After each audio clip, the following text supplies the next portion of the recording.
The key to creativity is restraint. The more restraints you can give yourself and say, I'm going to operate within this box, the more creative you can get within that box. But if you never give yourself those boundaries, you never really know where to start or end or what to do. And it just becomes this amorphous thing that you just feel utterly lost. The second you really drill into like, what's the show about? What's my structure? Who am I talking to? Then it all becomes a lot more clear.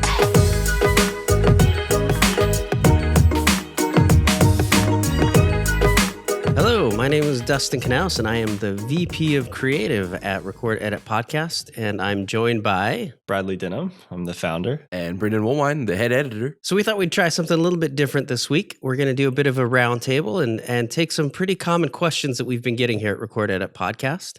And we wanted to give you some inside experience that Brad and I have had with a combined 15 years in the industry. So we'll go ahead and jump right into it. Awesome. I'll read off the first question for you guys, and it's a good one.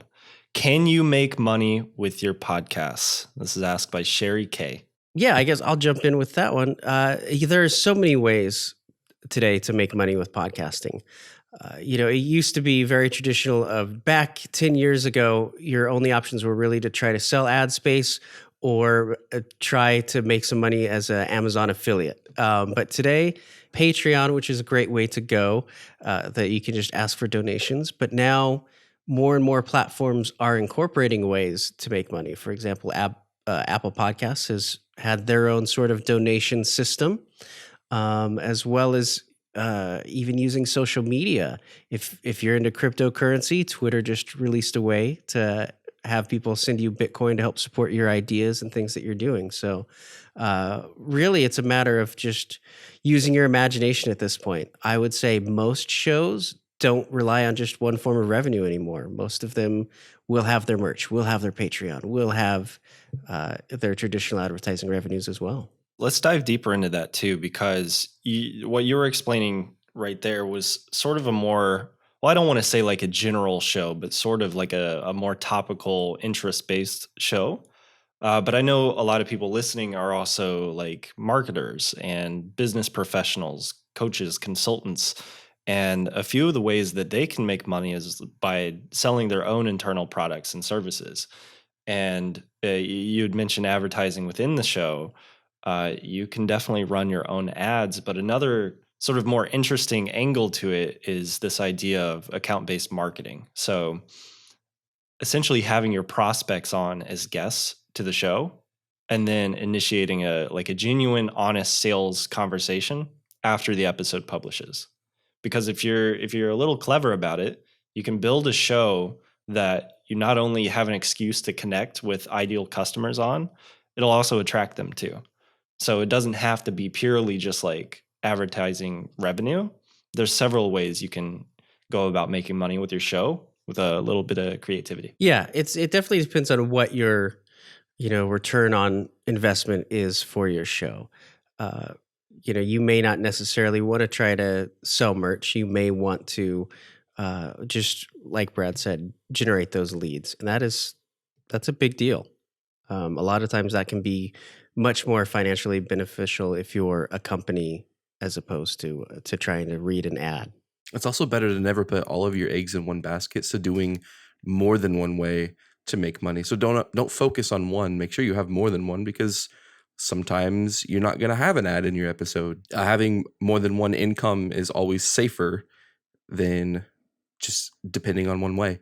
So advertisements, even selling merch even. Yeah. And, yourself, you're using it as a way to build your brand, which can create you as an authority in a space. So if you are, trying to be known as the best person who makes couch cushions, and so you create a couch cushion podcast, that can lead to you, speaking at conventions or, creating special training classes and things like that. Yeah, it's really an authority, thought leadership kind of building piece when you use it right.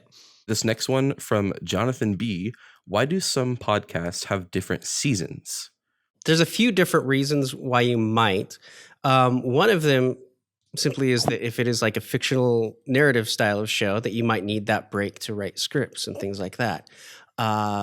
However, for some reason, there's a lot of people who think that season breaks are a good idea for even your common interview show. And I really discourage seasonal breaks at all, because even if you're the biggest company with the biggest show, like let's say, Wondery has their shows, when they take a break and then they come back, they always lose at least half of their audience. So they have to spend a lot of marketing dollars and time just trying to get them back, which can be a huge headache. It's not as huge of a deal if you have 500,000 listeners every episode and you take a break.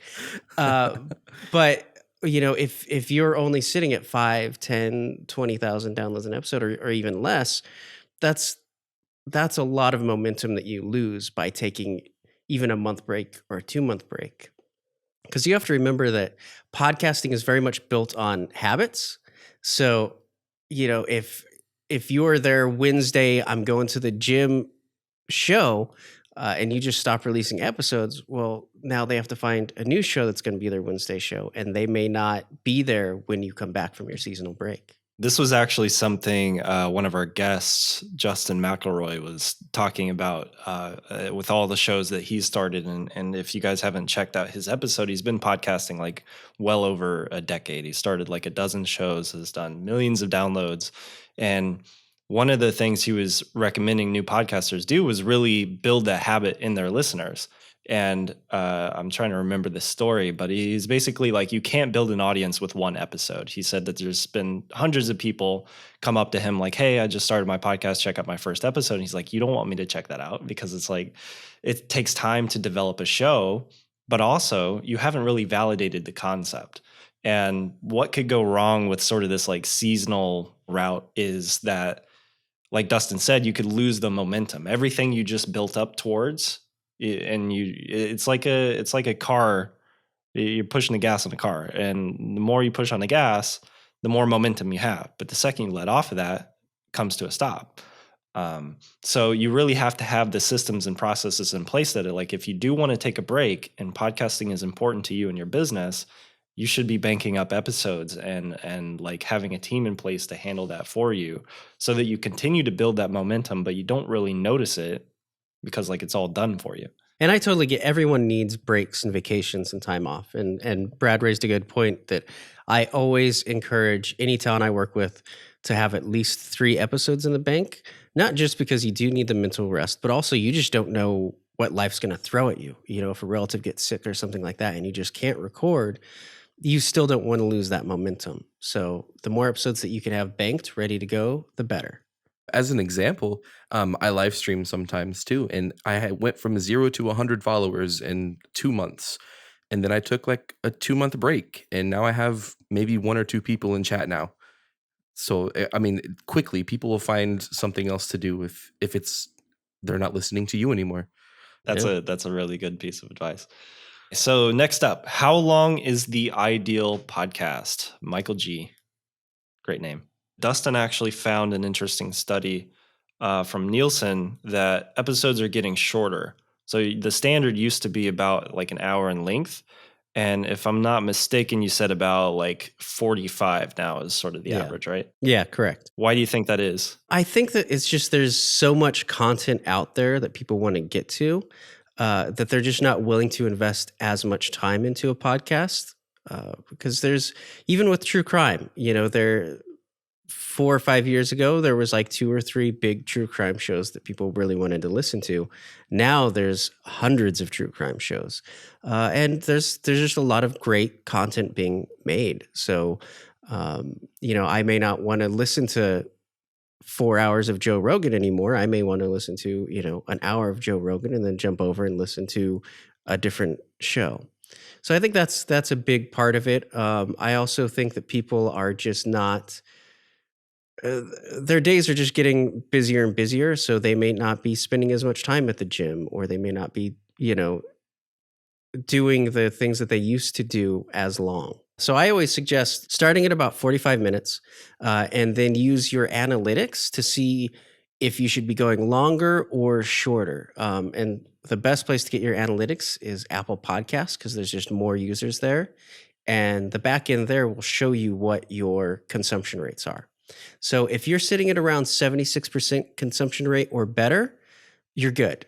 You're at a good spot. If ideally you want to get as close to 100 as you can. So you may even, if you're sitting right at that cusp of about 75, 76, you may want to shorten your episode to try to get that consumption rate higher. So people are listening all the way through and are really enjoying it. If you're low, if you're like 50%, you're just going on too long. And you really want to trim that up. But if you're sitting at like a 90, 85%, you're probably at about your sweet spot. Well, let's talk about that, because you've done a lot of creative consulting on some pretty big shows. What sort of goes into crafting a format that keeps listeners engaged? Because it's a lot easier said than done to be like, aim for 100% completion, 70's good. But for a lot of people, they might not even know where to start, or if their show is really like sticky enough to become a habit in the listeners' routines. Oh, for sure. So the biggest thing that I'm seeing today is having a strong format. I think the traditional let's sit down and shoot the shit sort of podcast is gone. People are over that. So at the bare minimum, you kind of want to structure your podcast like you would structure a college essay or something is the way that I put it, where here's what I'm going to talk about as your intro. You talk about it for the meat of your episode. And then here's what I just talked about as your outro. But the more ways that you can incorporate audience engagement, whether it's shout outs, if there's any sort of games that you can play, and the more segments, typically the better. And that can also be a good way, if you're guest focused, to bring guests out of their shell in the beginning so that you have a more intimate conversation, things like that. So it's not an easy, like, clear cut, here it is, because if I were to say, here's exactly how you make a podcast, and it would just become cliche. So then every podcast sounds like that, and nobody wants to listen to the same thing over and over again. So it's a big part of it, though, is just get out there, do shows, play with different segments, play with different formats, see what feels good to you, and see what your audience seems to respond to. On that note of audience engagement, I actually saw a really cool article from The Verge. The next big thing in podcasts is talking back. They go on to talk about podcasters doing like polls, Q&As, comment sections, and stuff like that. Just like trying to make the podcasting medium more interactive. What do you guys? Yeah. What's your first impressions of that? I've always been a big fan of engagement. Even whenever I started a podcast, like 10 years ago when we were doing YouTube, I would read the comments because we would stream live and see what's going on. I think that, yes, podcasting is very much passive for a lot of people, but it's still very much a community event. And that's one of the things that people go to podcasting for, is they feel like they're part of a community. Whether it's, the people who are obsessed with serial killers sort of community, the people who love comedy, whatever it may be, you sort of feel like you're amongst like-minded people. So yeah, any way that you can incorporate people. I'm also a big fan of any time that you can take voicemails and let them be heard is always a great way to go. Anytime you can get any sort of engagement with other people, you're going to get more content, and two, you're going to get other people talking about whatever is going on in their life. I mean, to me, it's an easy. It's like the low hanging fruit. Yeah. Why wouldn't you?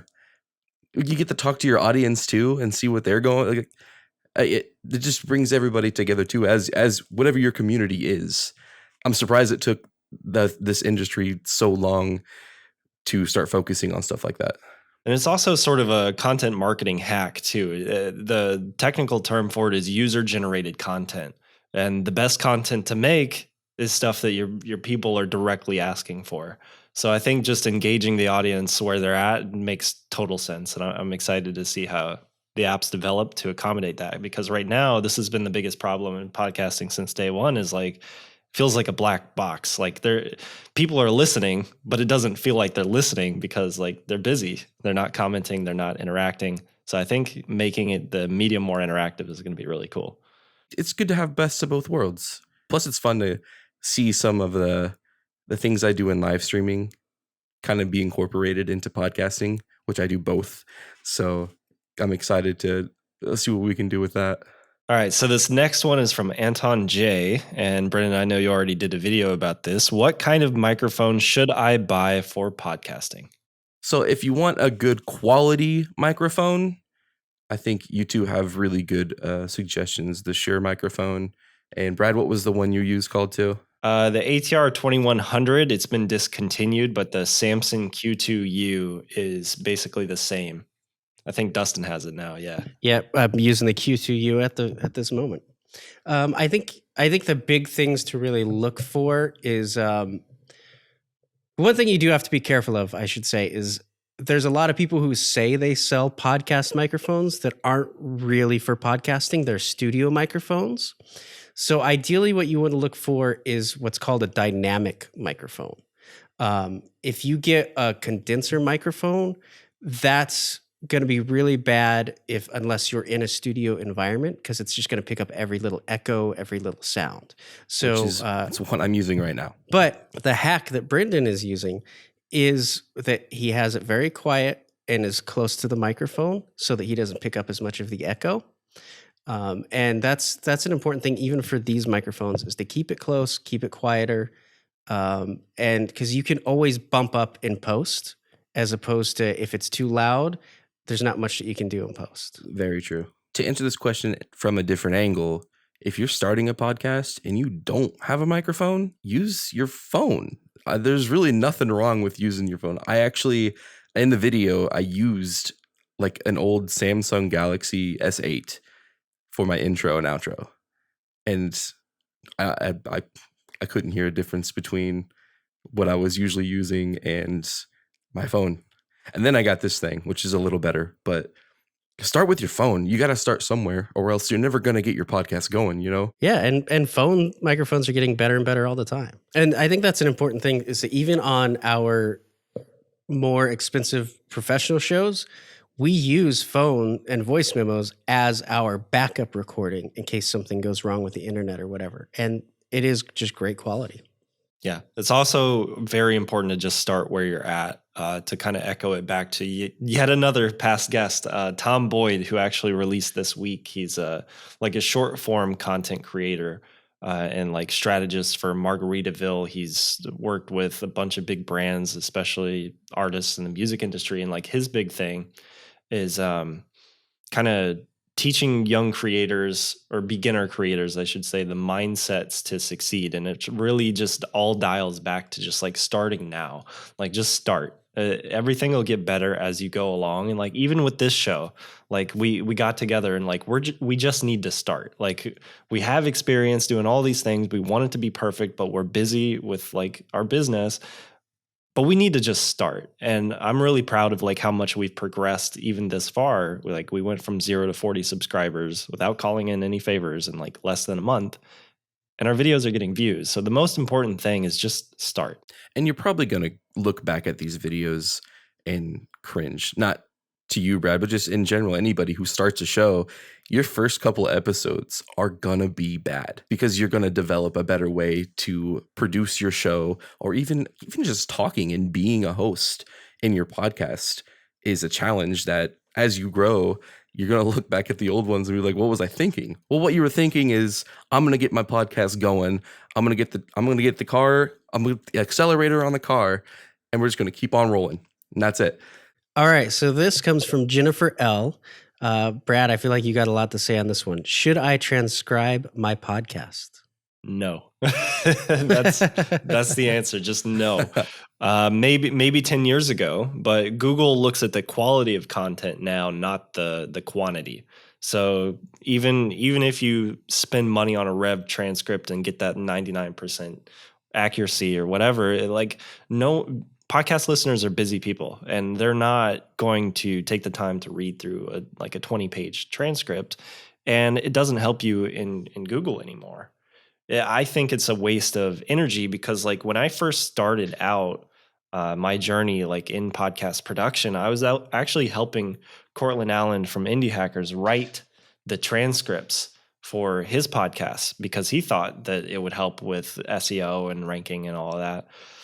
The short answer is it didn't, but the kind of behind the scenes look was like I was spending 10 to 15 hours per transcript, like literally typing it out because like he wanted it to be 99% accurate.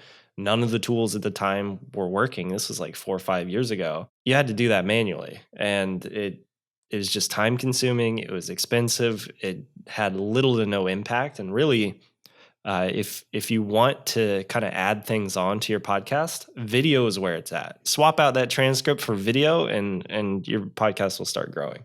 It won't be the transcript that does it. No, for sure. And I don't think people turn to Google for a new podcast. That's just not where people look for their new podcasts. They look. A recent study from Edison Research shows YouTube is the first place that people look for a podcast that they've heard about. So definitely that's a much better place to go.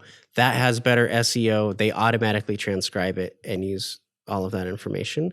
And one thing that I kind of want to bring up that Brad pointed out is that when it comes to SEO, 10, probably even longer, maybe even like closer to 15 years ago at this point, people used to jam their websites with keywords to try to rank higher in Google, and it used to work. And then Google wised up, and then they started dinging websites that started doing that. And so you went further down the list. Anymore, SEO is so complicated that if you look at Google, they won't even tell you what their current practices are. They say it's changing so often, so fast. Here's what it was when we wrote this article, but it's probably changed by now. So it wouldn't surprise me if by trying to jam all of this content and all of these words are hurting you anymore as opposed to helping you. So I discourage it. Very few people, like Brad said, are reading it. And those very few that are, I don't think it's worth the time and the money spent on transcription just to cater to those very few people. Something I'm noticing too is that Google has started populating like podcasts in the search results. So if anything, it isn't about keyword stuffing or having the longest like accompanying text. It's really about dialing into your headline and like the title of your show and really targeting like with a laser targeting the people you want to go after and like the things that they desire, because it's like you got it. When I recently started reading like a really old copywriting book and like getting into old advertisements and stuff like that, and really and it applies to content marketing too. It's like everything lives or dies by the headline. So the headline needs to do several things. It needs to really tap into people's emotions, their desires, and promise some sort of transformation. Wasting your time on a transcript isn't going to help you do that. You should spend that extra time like literally writing out like 10 to 20 different titles for your podcast episodes and really whittling it down to like that one that's just going to shine and cut through the noise, because there's so many other shows out there that just don't put the time or effort into it, and it tells. Like you just don't hear about them. Didn't Mr. Beast have a comment on stuff like that? Like your title, thumbnail needs to be kind of the focus, because if people don't click on it, nobody hears your podcast. Yeah, that's something super interesting about the YouTubers that we've worked with. Like I've every chance I've gotten, I've asked them. It's like, how do you do this? And they're like, I start with the title or the thumbnail. I don't even know what video I'm going to make yet, but I know what the thumbnail is going to look like. I know what the title is going to be, and it's either or. But then they work backwards from there. So it's like if no one clicks on your video, no one's going to watch the video. So it doesn't matter how much time, money, or effort you spend on it. If you don't get them at the thumbnail or the headline, they're never going to watch the rest of the content or listen or anything. So the next one is from Mike A. How do you structure a podcast episode? It's a great one for Dustin. I think we touched on this already a little bit. Yeah, I was gonna say, I feel like we touched on it. I mentioned before with the intro, middle, and the outro. But if you're wanting segments whenever you're first going, look at other successful shows. What are they doing? And I don't want to say copycat, but that can inspire certain ideas, because different genres will have certain trends that people like to do, so if it is sort of a pop culture thing, that's where you see a lot of people playing games with their guests. If it's a true crime show, you kind of see how they tease what's to come, how they sort of do some foreshadowing and get you engaged early so that you stick around to the end to see what happens. So market research is a huge thing. I really suggest that. If, and again, I cannot say enough that if you think you can just get on a microphone and talk, your show's not going to work. You've really got to put time into it. And every episode, you should do at least 30 minutes of prep. I do a daily crypto news show, and I spend 2.5 hours just researching, writing, and my episodes average about 5 minutes each. So definitely take the time to research, to format, to think about what you're going to do. Just doing it never works. The best shows that I know are more scripted than you realize. For example, if you listen to Sarah Silverman's podcast, it feels so off the cuff. And she does a solo show for, 45 minutes, which seems impossible. But it feels so just in the moment spontaneous, but nearly every word is scripted. So just take that time. I want to point out something you said about your show. You said that you spend so much time prepping for it to get like 2 or 3 minutes out of it. But what's important about that is those 2 and 3 minutes are packed with really good information, something that's going to keep people listening and engaged in your show. It's worth the time to prep for that. Yeah. And on the note of like it being scripted but feeling off the cuff, the best content creators are like actors, really. And like even if you're not becoming a character, you're becoming like a character of yourself almost. And you really have to frame it through that lens of like, I am acting, but I am acting in the character of myself. Like I'm not being disingenuous, I'm not being someone else, I'm just being myself, but like 110%. You have to find your voice so that you don't sound scripted. And it's really important to write like you'd speak. That way, like it kind of goes back to copywriting. I don't know if it's because I'm just like on that train right now or if that is like really the secret sauce, but it's like you have to write like you speak and then speak like you act. You really have to become like an actor of yourself to make that scripted piece feel unscripted. I think another thing that's interesting, I was reading an article not long ago that I think raises a good point, and I think I talked about this on one of our podcast news episodes, but it can be really helpful to find a villain for your podcast. Is just a good way to kind of mix things up. Now, that doesn't necessarily mean that like you have to be a bad guy and attack people, but that it can just be someone with an opposing view, and people love when someone plays devil's advocate or things like that. So finding ways to get that opposing view into your show is a good way to really spice things up.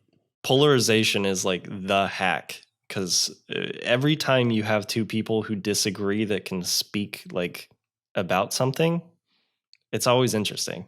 Yeah, and on that note, the shows that I've always seen typically fail are shows that are just simply too one-sided and too preachy. So that's a big thing to avoid when you're trying to figure out your show. And that actually brings me to the next question from Alexis T. Why do most podcasts fail? I wouldn't say that preachy is why most fail, but that's why I've seen some. Brad, what are your thoughts? Why do most podcasts fail? Okay. I think it goes back to what you said earlier of like, it's not enough to just get on a microphone and bullshit with your buddies anymore. There has to be like a theme, a reason, a purpose. You should have like almost a mission statement for your show of like who you're targeting and why it's going to improve their lives in some way. Whether it's comedy, whether it's education, whether it's whatever, you're making a promise through the content you're creating. They're going to laugh. They're going to learn something. They're going to, like Dustin's doing the crypto show. It's like, okay, well, you're going to be more educated about crypto and hopefully make better like purchasing decisions and investment decisions. There has to be some sort of transformation and story in mind that people can rally behind. And if you don't have that, you're setting yourself up for failure. Yeah, I think a big reason why a lot of podcasts fail is people don't realize how much work it is going into it. A while ago, there was a study, and I'm sure it's changed because this is probably from like 5 or 6 years ago, that most podcasts don't make it past 7 episodes. And I think a big part of that is this idea that it's easy because others make it look easy, because they're good at it. Anyone who's great at something makes things look easy. Even That's if you're true. watching, the NFL, football looks like the easiest game because they've done it so much. And same thing with podcasting. A great podcaster makes it look easy, but it's hard. It's a lot of work. There's a lot of time that you're not seeing, whether it's prep, whether it's editing, whatever the case may be. So I think, a big part of it is just dedication, and being willing to work hard. Nice. I've always used skateboarding as my make it look easy thing. 'Cause Yeah. you watch like they just joined the Olympics. They're skating in there now, and you watch it, and everything flows so smoothly, but you don't get to see all the bloody knees and bruises and broken bones that happened as they worked up to that level. Now, I'm not saying that you're going to get bloody and bruised from doing podcasting, but maybe emotionally, or you're going to be drained of energy uh, building up your podcast. I'm trying to connect these two. There's nothing physical about podcasting other than you might sweat a little bit, but it's hard work, and you got to be willing to put in that time. So what would you guys say to someone starting out that might be encountering pod fade? So they're approaching episode 7, they're starting to feel burned out and overwhelmed. How can we encourage them? Because I feel like it happens more often than not. And I think for me, it would definitely be just like honing in on the mission statement of your show. And then once you know who you're talking to, then what? Then how do you get past those other hurdles? Yeah, I mean, ultimately, when that happens, clearly something's not working. So I would look at restructuring a show and find ways to make it fun to do the show. Doing the actual show shouldn't feel like work, even though it takes a lot of work. It should be something fun. The best podcasts are those who, the people are really nerding out about it.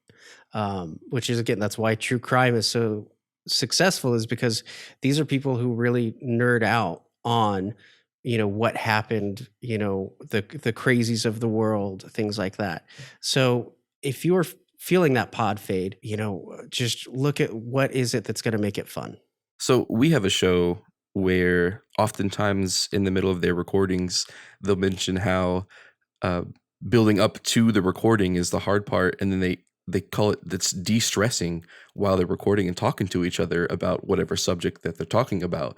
Like the actual recording part is the fun part. So if recording it is the hard part for you, I would say, like what Dustin said, you got to restructure something. You should be passionate about what you're talking about, because if you're having a bad time, being bored, people are going to notice that.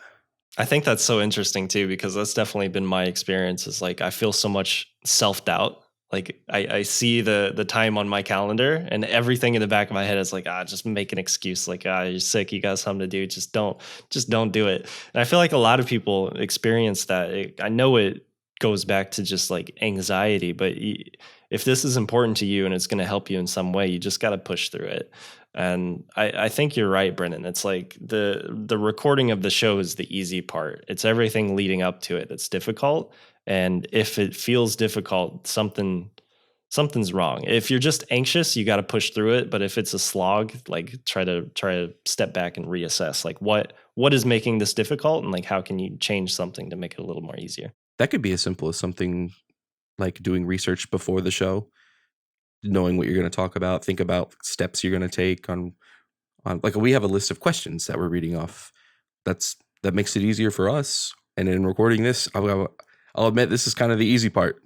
Get to talk about the things that we've been prepping for forever. I think that's important too. Having a format kind of makes the cave a little less dark, because it's like if you just set out like, I'm going to record a podcast, then you're falling into that trap of just like bullshitting with your buddies. You don't know what you're going to talk about. It's not a clear message. But if you have an underlying structure, like I'm trying to remember where I heard this, but it's like the key to creativity is restraint. And the more restraints you can give yourself and say, I'm going to operate within this box, the more creative you can get within that box. But if you never give yourself those boundaries, you never really know where to start or end or what to do. And it just becomes this amorphous thing that you just feel utterly lost. The second you really drill into like, what's the show about? What's my structure? Who am I talking to? Then it all becomes a lot more clear. And then you can have a lot more fun with like your research. And then once you feel adequately prepped, it should be a cakewalk when it comes to recording. And if it's not, something's wrong. Cool. All right. Next one's from Caleb M. Should my show be on YouTube? Yes. Yes. 1000%. Yes. Absolutely.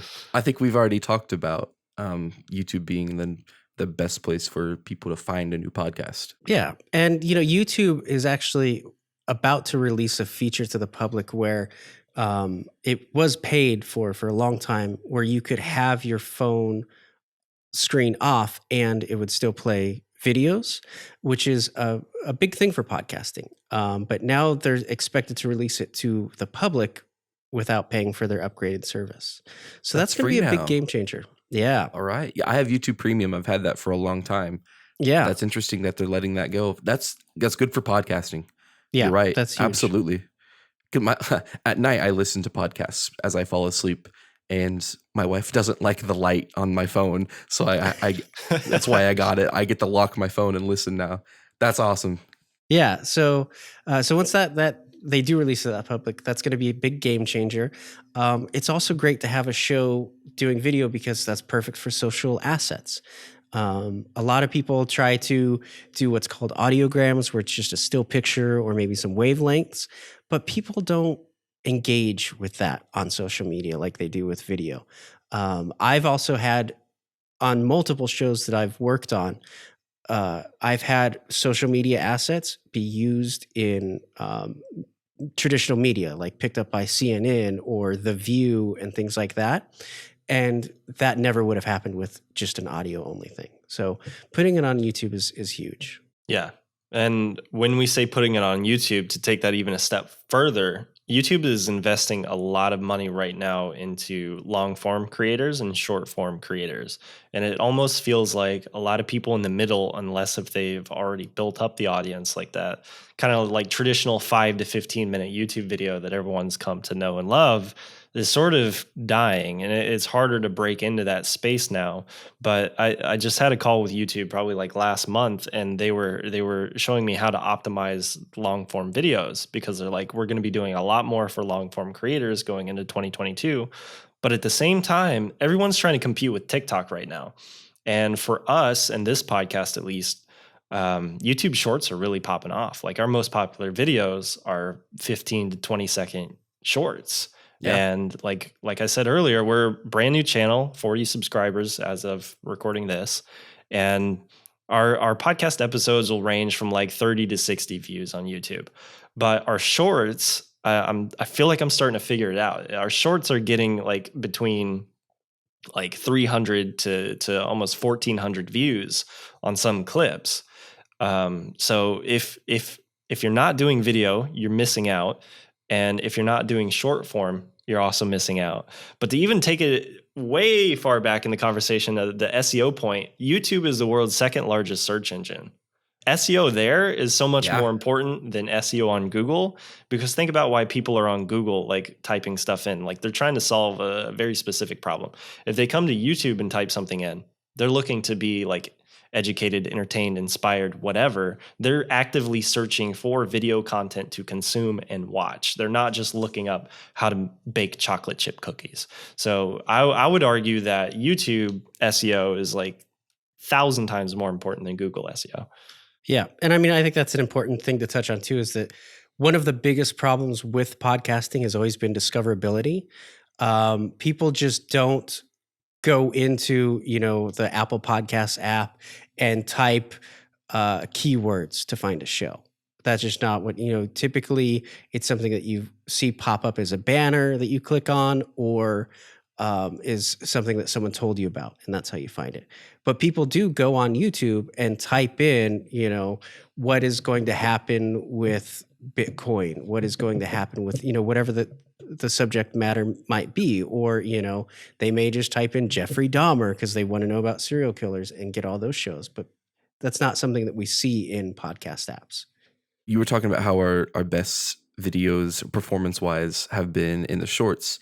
Just to reiterate on that, I have a friend who makes gaming videos, and he's only got a couple more, maybe 10, 20 more subscribers than we do. And one of his shorts popped off 30,000 views. I mean, Yeah. You're talking about competing with TikTok. YouTube released their shorts not that long ago. And is the system busted? No. People love watching the shorts is kind of what it is. Also, YouTube does do a good job of getting that out to other people as they watch it, because how many times or how many videos are you watching that are 5-10 minutes long in 1 hour? Not that many. How many can you do in shorts? You can pop off 30-40 videos, so the shorts I believe are going to be at least a little more important than they are right now as YouTube develops. You said long-term too? Long form, yeah. Every platform is obsessed with watch time right now. And as a podcaster, you're really well positioned to really soak up the watch time, because you can do it in a fraction of the views as many like popular vloggers do, because like they have a younger audience that only sticks around for a couple of minutes. Whereas podcasters generally have more mature audiences, longer attention spans, more like topical interest, that will stick, will listen, will watch. And a lot of people listen and watch to the entire episode. And I found that that's still pretty true on YouTube as well. It's a little different because people click on it and it won't be what they expect. But, your hardcore listeners, you'll see that they are generally pretty well retained throughout the entire episode. Because Dustin was talking about like the completion rates in Apple Podcasts. YouTube has a similar feature where you can see where people are dropping off and kind of reiterate based on data and engineer the show for retention. One thing I want to point out too that I think is good to note is that long form audiences and short form audiences are not the same. So we've worked with a lot of YouTubers and influencers, and we've tried many times to put long form episodes up with the short clips on the same channel, and it always fails because they're just two different people. So the strategy that we've always done is have our main channel where the long episodes go, and then start a clips channel, and that's where the shorter stuff goes. And it just tends to perform better as opposed to trying to target both at the same time. But I will caveat that there's a difference between clips and shorts. So shorts are anything under 60 seconds. And as far as I know, they don't negatively impact your channel, because that used to be the big problem before shorts came out, was like, if you have a long video next to a short video, the algorithm doesn't know what to do, because the algorithm looks at similar content, serves up similar content, whatever. But with shorts, to differentiate it, you have to keep it under 60 seconds, but also in the title, it has to be #shorts at the end. And that'll put it in a different category. In your YouTube channel, you'll see the little, like, I think it's in the top right, the little like S, the red or white S. And that signifies that it's a short. And it's different from like the main video, because yes, if you were to put a 60-minute video next to a 1-minute video and not have that like distinguishment, then the algorithm is fighting itself. It's like, what is this? Like you've been publishing hour-long videos for the last year and a half. Why is there a 1-minute video? We don't really know what to do. The audience doesn't know what to do, because it's all habitual. Think back to like your favorite TV shows when you're a kid and how excited you were to watch it at 7 p.m. on Tuesday night or whatever. You want people to have the same kind of feeling about your show. And whether they're watching on YouTube or listening on the go, doesn't matter. It's all about habits. And you want to build that pattern. And the second you break from that pattern, you can kind of mess things up. But as far as I know, the shorts doesn't impact your videos differently. It even doesn't show up on the homepage. So like if you were to go to the record edit YouTube now, you wouldn't even see the shorts on the homepage. You'd have to click over to the video tab, and then you'd see it in between our long form videos. So they're served up differently. So we have a question from Trinity S. Is it better to do solo-based or an interview-based show? Brendan, what are your thoughts? Oh, it depends on what your goals for the show are. I will say that solo-based shows are a lot tougher to prepare for, being that you're the only one talking. It can get boring. if you're not constantly trying to get your audience engaged.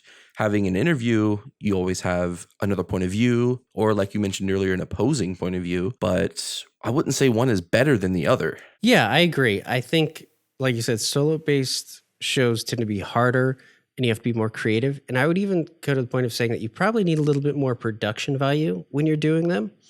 Because there are a lot of storytelling shows where it's just the narrator, but having those extra effects or those extra little pieces to mix it up so that it doesn't feel like it's one tone the whole time is pretty important. So any way that you can, adjust the audio in unique ways, changing the music from time to time, doing things like that is going to help enhance your solo show. And to kind of go back to what we said about Sarah Silverman, what she does to mix it up is that she does take voice calls from the audience. So, they'll ask a question and then she'll go off on a riff for a little bit. And that really helps mix it up there. As opposed to you listen to a lot of true crime shows where, they have creepy music that changes or things like that. I would say that, with interview-based shows, you can typically go longer as to where if you're doing a solo show, I would go on the shorter side. You may want to start a solo show no more than like 22 minutes long. And that gives you time to play with production value, see how things go, see how your energy level is maintaining that amount of length. Another point that we made earlier is to touch on those opposing views. It's very easy for a solo show to go that sort of preachy route, to go, this is what it is, and just kind of talking at the audience instead of sort of with. So always find ways to have those opposing views, to have that villain of your podcast or however you want to look at it is really important if you're doing a solo show. And you just have to put in that extra mindset that like, I need to make sure that the energy is up. I need to make sure that I'm not just talking at my audience and preaching to them. Play your own devil's advocate. Yeah. It's crazy that you guys are talking about this because this idea of your podcast needs a villain, we just posted that clip to social media just like it was scheduled to release about an hour ago. And I don't know if you guys can see it, but like here it is. Okay. And over 4,000 views. I don't think my camera's focusing. Wow. But yeah, so posted on IG Reels. Dang. 4,007 views, 45 likes. We got a couple new followers out of it, posted a little over an hour ago. So this idea of like having a podcast villain is definitely interesting. That's awesome. Okay, let me get little horns. This is obviously not going to be in the podcast. We should, yeah. We'll just put them on you. Thank you guys so much for joining. We're out of time. I went over my suggested 45-minute mark on a new format, but I hope you guys enjoyed our roundtable. If you want to send us a question, please go to recordeditpodcast.com/questions. There you can send us a question or send us a voicemail. And feel free to promote your show whenever you're asking questions, and we'll give you that shout out. And please leave a review on Apple Podcasts or subscribe and leave a comment on YouTube. I'm Dustin Knouse. I'm Brendan Woolwine. And I'm Bradley Denham. And thank you guys for joining us today.